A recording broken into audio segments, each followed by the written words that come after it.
And welcome back, everyone. Welcome back to the WardiTV Monday number 14. We just wrapped up with the round of 16, and now we are diving into the quarterfinals. And spawning in the top right-hand corner of Ley Lines, we have the South Korean Protoss player, the Red Protoss, representing Weibo Gaming, WBG. It is herO. And spawning in the bottom left-hand corner, we have his opponent. We have the blue Zerg player representing Team Falcons, the South Korean Zerg. It is herO. We just went through a very intense ZvZ between herO and Lambo. If you missed out on it, I do recommend the VODs. I recommend the series. It was very intense and very chaotic, especially that final game, very back and forth. And I'm a little bit shocked myself that it did end up in favor of herO, not gonna lie. it was a crazy game, it was crazy. But now we're settling into our next series, settling into the quarterfinals. So far so good. We do have our initial hatch gas pool opener here out of herO, I would imagine. Likewise, same that opener out of herO. When it comes to a ZvP, at least from what we've seen over the past couple of weeks, over the past month of play, herO hasn't really diverted too much. He's been very mid-game oriented, in ZvP. Does feel like he's been a little bit less aggressive than players like Dark or players like Shin, for example, in this matchup. We'll see if that continues to be the case. Meanwhile, herO is still as crazy as ever. Once again, though, mid-game oriented. More often than not, so we'll see if we do embrace any earlier game aggression or if we just embrace the mid-game. As we settle into Ley Lines, once again, we're settling into a smaller map of the map pool, but a very defendable map as well. Again, the 3rd and 4th base locations have that high ground elevation that can help you out. Likewise, a very narrow ramp coming into the base as well, so you can have that arc, you can have that concave, and the high ground advantage. So as a result, we've seen some all-ins struggle on Ley Lines. Not saying that they all fail. I mean, we even saw last game, you know, an all-in eventually succeed after like 4 failed all-ins. Like, it was crazy. It was crazy, but it was crazy. But we got there, though. We got there in the end. One of our players was overwhelmed. But we'll see how we embrace this ZvP. For the time being, interesting Stalker first. Okay, this is something you don't see too often. Now, chroning out the first Stalker does typically, or it can signify hidden tech. Otherwise, why build a Stalker, right? To deny the Scout, to deny the Overlord, and to keep the Zerg player in the dark. This can be a sign of a Twilight Council opener, but as you can see, it doesn't confirm it, as we have a Stargate opener from herO, but herO is more in the dark. herO is less aware of what's going on. So the Overlord Scout is going to be denied. And I'm curious what herO opens up with. Does he open up Oracle or Void Ray? I mean, I imagine Oracle, especially with the Stalker opener. Oracle can move out and provide high ground vision, and the Overlord will fall. And then herO can hide the follow-up. Phoenix, though, okay. herO, he's cooking, Bob. He's cooking. Let him cook. Let him cook. Let's go. Phoenix open out of herO. This is a very old school. We don't often see Phoenix openers. It's been a while since we've seen herO embrace it. I want to say like he went for a Phoenix opener like at the start of the year, like at the start of 2024, but it's a build that he does often mix in, and this can coincide Phoenixes into charged lots. You invest your gas into Phoenixes for early game map control, then you follow it up with a charged based follow-up with a ground based army. I'm curious if herO will do something similar here, as that's kind of what I'm leaning towards. Hallucination does get eyes on the Roach Warren. herO going for the safety Roach Warren as well. Again, herO hasn't seen anything. He doesn't know what's going on, and for all herO knows, it's a Twilight Council opener, so that's why he's going for the safety Roach Warren. That was at around 3:45-ish timing, or 3:40-ish timing Roach Warren, so very early on. Does mean that herO is going to be ready for Adepts and ready for DTs, as spores are being thrown down at the 3rd and at the natural location, or 3rd and into the main, and Phoenixes are revealed. Okay, for the first time, Phoenixes are revealed. We have the Forge on the way for +1. Again, I'm leaning towards +1 into charge lots. We'll see if herO does go into a different direction. But the Phoenixes do move out, and herO, he's going to be contained here on 3 bases. At the same time, going for a massive link counterattack here towards the 3rd. Links are moving out. There won't be any Oracles to defend. No Oracles. Instead, a gateway-based army. Nice force field. And herO, he should be able to hold his own. The Stalker taking a lot of hits. And herO, he wants the Stalker. He wants it. He gets it. Yeah, late force field.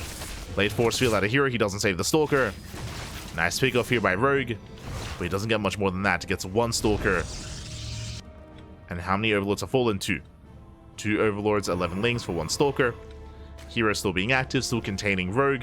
herO, now that he realized what's going on, he did cancel. Yeah, he did cancel the Roach Warren.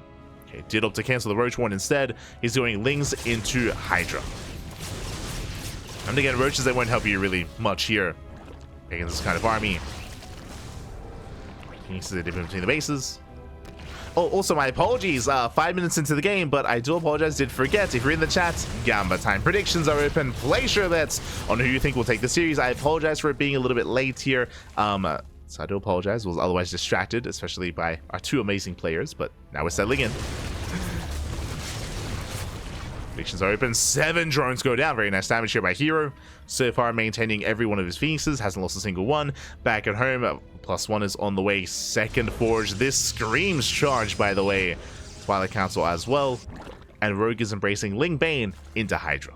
Thankfully, he's going for the safety Baneley Nest. Again, Rogue, he should be aware that the potential for charge ults are definitely there. +1 Blink Stalker instead. Okay, herO, you have my attention. You have my attention here. Now, you don't often see Blink Stalkers coinciding with Phoenixes. The reason for this is because they both play a very similar role, where they both gain map control, they both shut down overlords, they contain the opponent, and they're both very gas intensive as well. As we're getting into Stalker production, the Phoenix production has concluded. You know, no more Phoenixes, we're done with that. Said herO transitioning into those Stalkers. Meanwhile, Rogue going to Ling Bane Hydra, which will be a pretty decent army against it. Hatchery gets spotted, and the tech will be seen as well. herO, he does confirm the Hydra, then he's aware. He's aware of the Hydras, which means he knows he needs splash damage. We'll need that splash damage. Back at home, Robo's on the way. Lings, they flood in! The wall's not a wall. And the wall is wide open. Lings, they bust into the natural. They bust into the main as well. Probes are going to be going down. Bit of a late reaction here from herO. Distracted with his Phoenixes. One Phoenix does fall. Second Phoenix as well. herO bleeding out a lot here. Losing 7 workers. And how many Phoenixes? 2. 2 Phoenixes go down. Almost a third. herO crumbling a little bit here at the seams. Losing another Phoenix. And with that, herO, he is losing his map control. Losing his harassment. Going to be reinforcing with those Stalkers. Getting into 2-1 upgrades. Stalkers are poking in, but now Rogue has a decent Hydra count.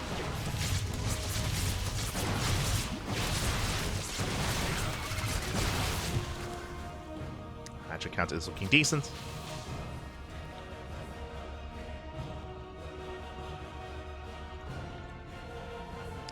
So far, Rogue maintaining himself, spreading creep here towards the north. Bay is on the way. As we mentioned before, because the Robo does signify Colossus production, so here is attempting to go into Colossi, but there's going to be a window. There's a big window in time here where herO does not have any splash damage, and when Rogue has Ling Bane Hydra. So Rogue can try to dive in, can try to surround, can try to break this 4th base. The 4th base is quite exposed here for herO. Is on the low ground. And we'll see if Rogue does commit. For now, Rogue is just teching. Focusing on upgrades. Infestation bits on the way. This should be for the Hive Tech. Hive Tech into eventually Lurkers. Rogue, he's building up. Cutting workers just under 80. Lings at the natural. This time hero's in position. This time hero is ready. Does stuff like the Lings. Rogue still purely focused on army production, and here we go. He comes in for the surround. It collapses on the Stalkers. Stalkers blink away. The gateway units are exposed. Link still collapsing on the Stalkers themselves, and this is a brutal trade. Again, herO has no Colossus, no Storm, no nothing. And he's going to be losing too much. Rogue, he collapses in. This 4th base should go down. herO trying to hold on. Banelings, they crash into the main army. They shut down the site defense. Hydra's push forward. Rogue even chasing herO back towards his expansion, towards his 3rd. At the same time, herO attempting to go for his own counterattack, but there are reinforcements. Zealots, they get cleaned up, and the 4th base does go down. So massive pickoff here. Fort Rogue takes down 25 probes. 25 workers, the 4th expansion. Back at home, Rogue, he loses, what was that, 4 drone kills? 5 drones? Barely anything. And Rogue is looking solid. Looking very comfortable here. Again, herO, he kind of stumbled his way into the mid-game, into that 4th base. We saw herO, again, lose all those probes. He lost all of his Phoenix, or most of his Phoenixes, I should say. That gave Rogue so much freedom, so much breathing room. And it led into this kind of game state. Now, my big criticism for Rogue is, as he was attacking and as he's been defending, especially with the hype being done now, I would expect to see a Lurker Den. And there is none. There is no Lurker Den. Otherwise, we could see like a massive switch into Lurkers where Prism goes down, and then we could see a Lurker assault towards the 4th, and the 4th would never get up and running. Instead, Rogue, he's maxing out on still Lingbane Hydra. He does have Hive Tech, and he does have Hive upgrades on the way alongside Vipers, and that may just be good enough, but he isn't really thinking further ahead into Lurker Tech yet. Oh no. As herO pulls the herO Lings, they flood into the natural, they flood into the main, the wall is open once again, there's the recall into the main. But once again, this forces herO back home. As the 12 workers go down, Banelings, they crash into the 3rd. They keep rolling in. herO pulls away this time. Still 13 probe kills. 13 workers go down. Rogue remaxing. And his answers to these Colossi are going to be the abductions, the Vipers. As the Vipers are getting ready. Does have to protect them though. Viper being targeted down. They do move forward. There's the first yoink. A bit of an awkward abduction, but here comes a second yoink as well. And the Colossus will fall. The final Colossus gets abducted. And Rogue, he dominates the fight. He dominates the main army. Gonna be pushing in from here. GG gets called, and Rogue takes game number 1. Whew. GG. Does take a lead in the series. Again, here he didn't have a bad start to the game, but we saw him pulled apart, especially with the initial Ling Flood, which was able to get into the mineral lines, into the bases. Likewise, here he lost control of his own Phoenixes across the map, and that Stalker follow-up was a little bit lackluster. He wasn't really able to achieve anything with his Stalker push, despite having the 2-1 upgrades. He was being active, yes, but he wasn't able to really deal any damage, and he wasn't able to stop Rogue from maxing out on that Lingbane Hydra. We spoke about it at the time when herO was establishing his 4th base. There was a big window where he was vulnerable before he had Colossus, and that's exactly when Rogue struck. Before the Colossus were ready, herO, he lost his 4th. He lost his 4th, he lost souls at 25 workers. GG. GG, well played then and there, and with that, Rogue takes the lead in the series. We'll see if herO can calm down. As a reminder, herO was very experimental in this game. As a reminder, this was a Stargate opener into Mass Phoenix. This is not standard at all. This is not meta at all. And even when it comes to herO's build, this is a very niche build as well that herO whips out like once every like 5 months. Like, it's not a very common build out of herO. Did try to have some fun with it here in game 1 and didn't quite work out. I expect to see something more standard this time in game 2, but we'll see as we're getting into that second game and spawning in the top left hand corner of Abyssal Reef. We have the South Korean Protoss player, the Red Protoss, representing Weibo Gaming, WBG. It is herO. And spawning in the bottom right hand corner, we have his opponent. We have the South Korean Zerg player. We have the Blue Zerg representing Team Falcons. It is Rogue. Here we go. So we settle into game number 2. And again, game 1, a lot of it did come down to the more unorthodox build that herO went for, going into Mass Phoenix, into delayed Twilight Council, into delayed upgrades, into Mass Blink Stalker.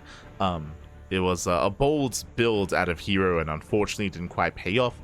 Rogue, he was able to recognize what was going on. He did cancel his Roach one in time, so Rogue didn't waste any resources on Roaches, went straight Lingbane Hydra instead, which was ideal against the Stalker heavy composition of herO.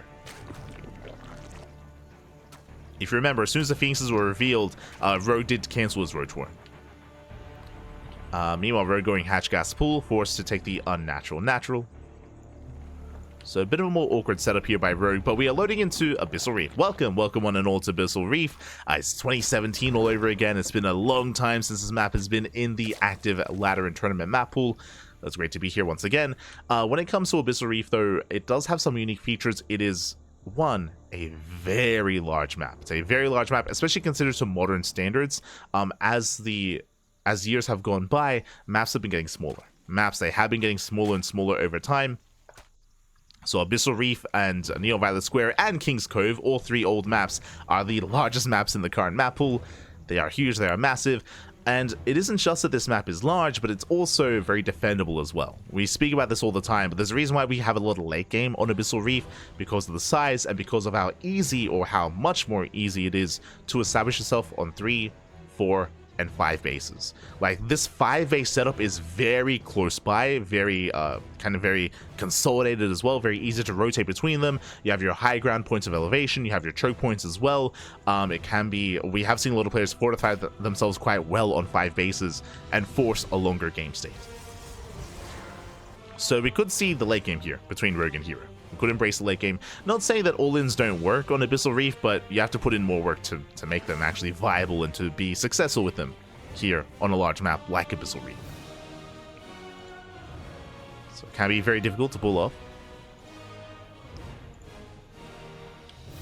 But we'll see how players do approach this. It's going to be a Stargate opener once again by herO.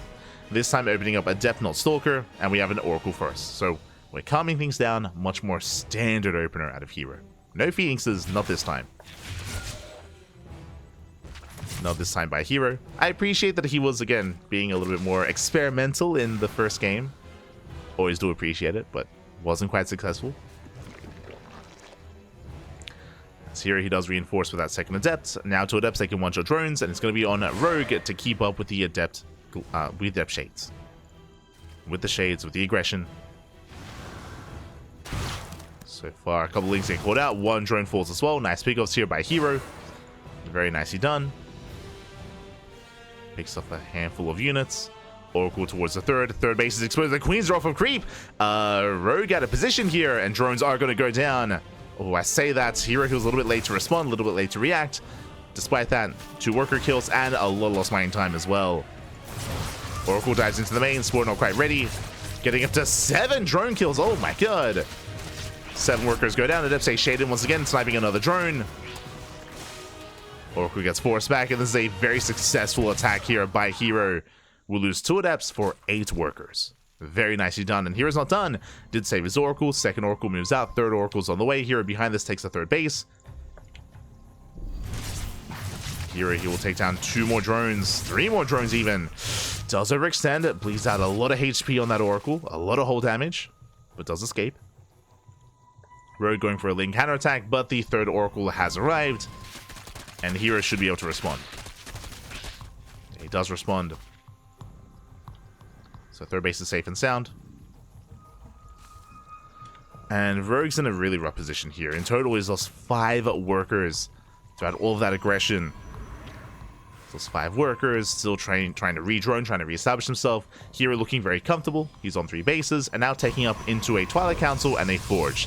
This should be +1 in Blink Stalkers. We do have +1 charge variations, but that's typically on smaller maps when a player wants to be more aggressive. I would imagine that herO is much more comfortable going into Blink Stalkers instead. We'll see. We'll see what upgrade he goes for. Adepts shade into the mineral line, and they commit. Lings are somewhat in position though. Adepts are going to be forced back. At the same time, triple Oracle towards the third base, but the Spore is ready. And Rogue does defend. This time the follow-up is less successful here for herO. He will lose 5 Adepts, so he doesn't get really much for it. He gets 1 drone. So not too worth it here for herO. Forced to recall back home. Ling's going for a massive counterattack.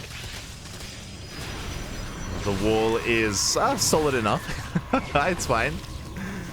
herO does defend. The Lings get into the mineral line, but not a single probe goes down. And herO, he will chase down those Lings. Behind this, as he did mention, +1 on Blinker on the horizon.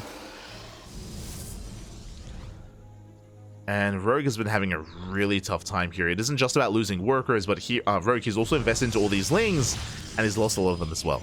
He hasn't had the most efficient trades here. Has been bleeding out a lot of larva. Oracles, they get eyes on the 4th. Denying the creep initially. And setting up for the eventual Stalker move out. Speaking of herO, he's building up those Stalkers back at home. Blinker +1 almost done. And herO's moving out. He's got how many Stalkers? He has 12. Now, herO is not going all in by any means. He doesn't have a way to reinforce. Ooh, as 1 Oracle goes down across the map, a bit of an overextension there by herO. But herO is taking up. He's rushing into Skytoss. Fleet Beacon, second Stargate, +1 air attack as well. As we mentioned before, because of how defendable and how large this map is, going for moves like this to rush into Skytoss is much more viable on Abyssal Reef.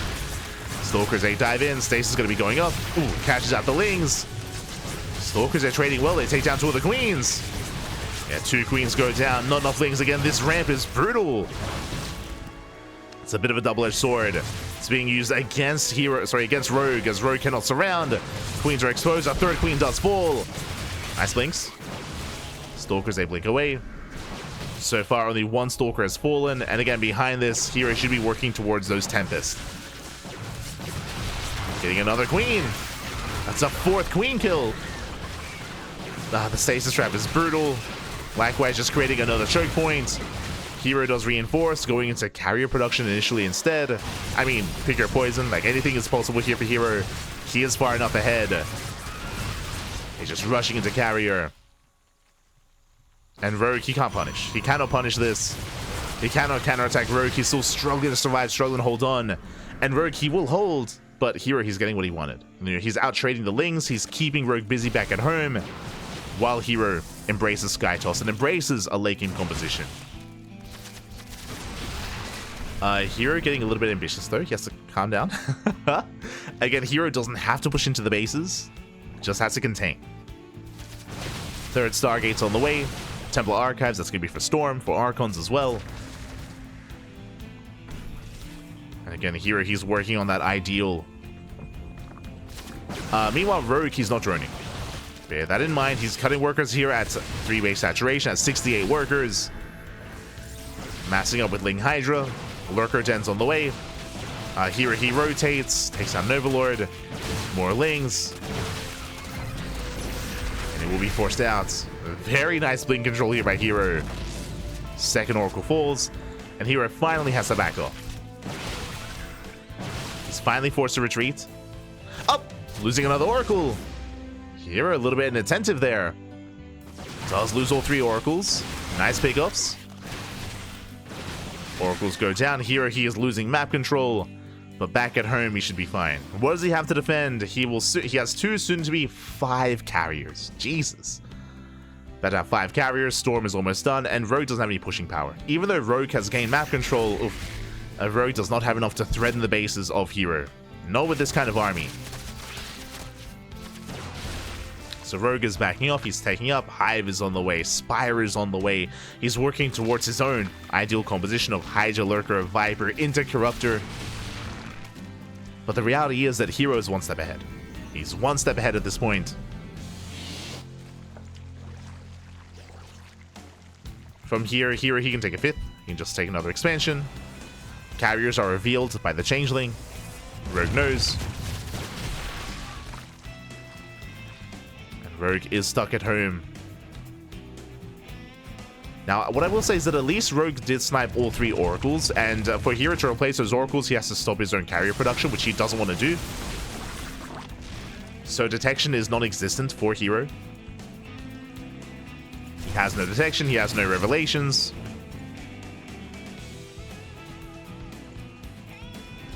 Likewise, he has no stasis support either. Despite that, herO is pushing in. I mean, he can still out-trade the Hydras. Yeah, the Hydras are all going to go down. The Lurkers will survive. Again, there is no detection. But here, he can just avoid the Lurkers. And GG gets called. herO, he will take it. Game number 2, tying up the series 1-1. GG. Mate, who needs detection? GG, well played. herO, he will tie things up, and we are going to the ace match. Again, herO, he was in the driver's seat almost the entire game. A lot of that did come down to the early economic damage. Again, remember, herO, he killed, what was it, like 16 plus workers early on. Over time, he just crippled the economy of Rogue. That led into the follow-up Stalker aggression, where herO, likewise, he was shaving off so many Lings, so many Queens, Overlords, and even Hydras as well. Just herO, he was dictating the pace of the game the entire time. He was perfectly safe back at home as well, able to just kind of cut corners and rush into Skytoss the way that he did. But what I will say, and what I should emphasize, is that the game that we just saw is very much so a game that you can pull off on some of these larger maps. I'm thinking Abyssal Reef, I'm thinking King's Cove, Neon Violet Square as well. These larger maps, because counterattacks take so much longer to get across the map as well, that's where you can cut corners. Now we're spawning into a much smaller map, so we shouldn't really see that kind of dynamic again. We're going to be loading into Ultra Love. Let's go. We're going to be embracing that late game. Sorry, that ace match, what I meant to say. we just had kind of a pseudo late game. But here we go. We're getting into the ace match, and spawning in the bottom left-hand corner of Ultra Love, we have the red Protoss player from South Korea representing Weibo Gaming. Tying up the series, forcing the ace match, it is herO. And spawning in the top right-hand corner, we have the South Korean Zerg player, the blue Zerg representing Team Falcons, being forced into the ace match. We'll see if we can bring it back. It is Rogue. Here we go. And welcome one and all to Ultra Love. Ultra Love is a smaller map compared to Abyssal Reef. The rush distance by ground is comparable to that of Whispers of Gold and Leglines, just for some greater context. So the rush distance by ground is a little bit shorter here, but what I will say is that the bases are very defendable. It's a smaller map, but defendable bases. I mean, that's typically kind of like the mantra of modern StarCraft. If a map is large, the bases are more exposed. If a map is small, then the bases are more defendable, is typically how things go in modern StarCraft. That isn't applicable to the older maps, to Abyssal, King's Cove, and Neo-Violet Square. That they play by a different rule, so don't worry about that. They're big and defendable. They have both. It's crazy. Now we are settling in. And again, these bases, there are a lot of choke points. You can, of course, knock down the tower here at the third as well to buy time in case you are being all-in. And my eyes, I feel like, are going to be on Rogue here. I know that herO has gone for different builds every game. True, he has varied it up a little bit. But last game, he went for a more standard style and a standard composition and a standard build. Rogue has been trying to react to his opponents, has been struggling here a little bit early on in the early game. But we could see Rogue throw down an earlier Roach Warren. He could go for an earlier Roach push. He could go for a German taxi, a Nidus-based all-in. We'll keep an eye on how his gas is being spent in the early game of Game 3. So we'll keep an eye on Rogue. As we have seen all-ins have some mixed success here on Ultra Love. Meanwhile, we do have our Stargate opener by herO. So once again, Stargate play. Again, Game 1 was more of an anomaly. It was more of a kind of not the most it was not quite of the rule. What's the phrase I'm looking for? Oh my god. Not like this. Exception, that's it. It was an exception of the rule, not necessarily a standard game or what we expect from herO. For those that weren't here, Game 1 was a Phoenix-based opener. It's very heavy Phoenix base, and that's where herO did struggle a little bit in the mid-game. Here we expect an Oracle or a Void Ray.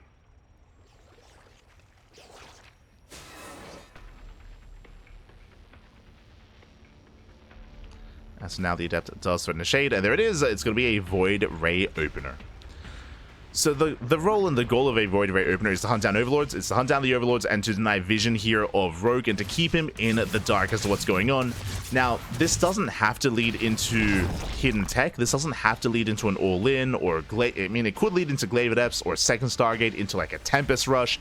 Could lead into something crazy, or it could be for a standard game. What's important is that Rogue won't know. That's kind of the value, that's the advantage of a Void Ray opener. The downside is that you have less units, you have less oracles to harass across the map, to scout your opponents and defend against lings. It's a less mobile start to the game.